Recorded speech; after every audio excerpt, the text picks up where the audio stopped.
Olha, toda empresa, não importa se é a padaria da esquina ou uma gigante da tecnologia, tem uma linguagem só dela. Uma linguagem que conta a história real do seu sucesso ou do seu fracasso, e é essa linguagem que a gente vai decodificar hoje. Sabe qual é um engano muito comum?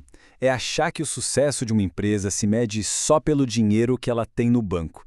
Mas olha, isso é só um pedacinho da história. É como tentar entender um livro lendo só a primeira página. Para sacar a história toda, para entender o que realmente está acontecendo por trás dos panos, a gente precisa dominar o idioma universal do mundo dos negócios, a contabilidade. Ela é a chave de tudo. Vamos começar pelo básico. Por que isso importa? Contabilidade não é coisa só para contador não, hein? Pensa nela como um sistema que traduz tudo que uma empresa faz em números. E com esses números, qualquer pessoa, seja um gerente ou investidor, consegue entender o que está rolando e tomar decisões muito melhores. É por isso que olhar só para o dinheiro em caixa é uma baita armadilha. A empresa pode estar com a conta cheia hoje, mas e as dívidas enormes que vencem amanhã? A contabilidade dá para a gente a visão completa, a saúde financeira de verdade, mostrando não só o agora, mas também as promessas e as obrigações do futuro. Tá, mas como a gente consegue ter essa visão completa? Bom, para isso existe uma regra de ouro. É o conceito mais importante de todos e que muda completamente o jeito como a gente enxerga as finanças. É o que a gente chama de regime de competência. A ideia é até simples, mas é muito poderosa. O que importa é quando o negócio aconteceu, não quando o dinheiro trocou de mãos. É isso que garante que a gente veja uma foto fiel da realidade da empresa. E olha, a diferença aqui é d'água para o vinho.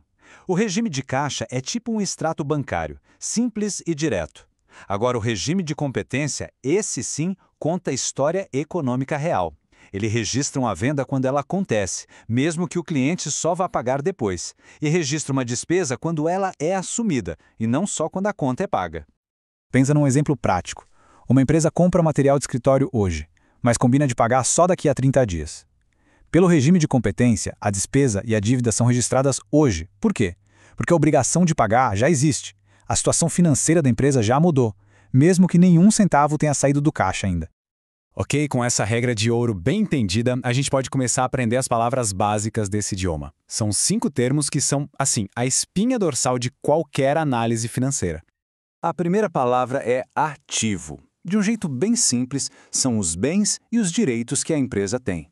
É tudo aquilo que ela possui e que pode gerar algum benefício econômico lá na frente. Pensa em dinheiro em caixa, estoque, máquinas, prédios, tudo isso é ativo. A segunda é passivo. Aqui a gente está falando do outro lado da moeda. As obrigações, as dívidas da empresa. Empréstimos com bancos, contas para pagar para fornecedores, os salários dos funcionários. Basicamente, é tudo aquilo que a empresa deve.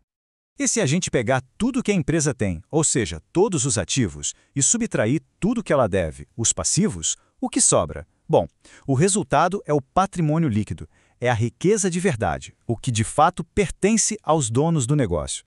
E essa relação entre os três cria a equação mais fundamental da contabilidade. É como se fosse a lei da gravidade do mundo financeiro, sabe? Não tem exceção.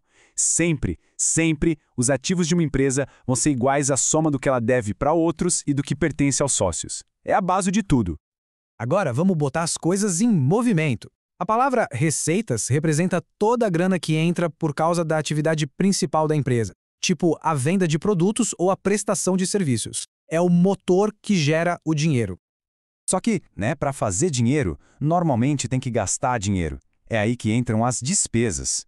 Elas são justamente esses gastos, os sacrifícios que a empresa faz para poder operar. Aluguel, salários, marketing, são os custos para manter a máquina toda girando. Certo, mas peraí. Como a gente garante que todo mundo está falando essa língua do mesmo jeito? Como dá para saber que os números são confiáveis? É para isso que existe um conjunto bem claro de regras. Essas leis e normas funcionam como a gramática oficial do idioma.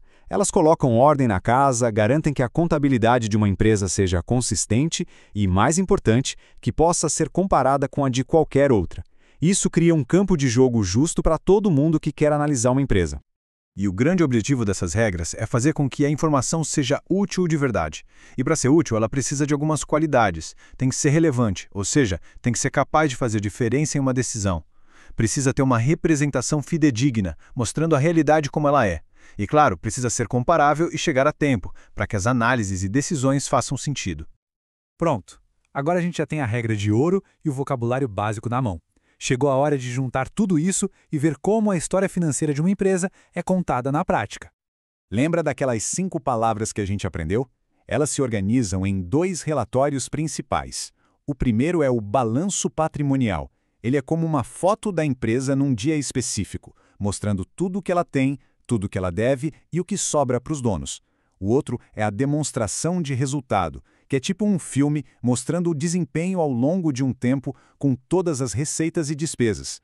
E é aqui que tudo se conecta. Dominar essa linguagem dá um poder enorme. O poder de ir muito além das notícias ou da intuição. É a ferramenta para conseguir analisar, questionar e entender de verdade a saúde e o potencial de qualquer negócio. No fim das contas, a contabilidade deixa de ser aquele bicho de 7 cabeças e vira um mapa. Um mapa que revela as histórias que existem por trás dos números, só esperando para serem lidas. A questão que fica é: que mapas e que histórias a gente vai querer explorar agora?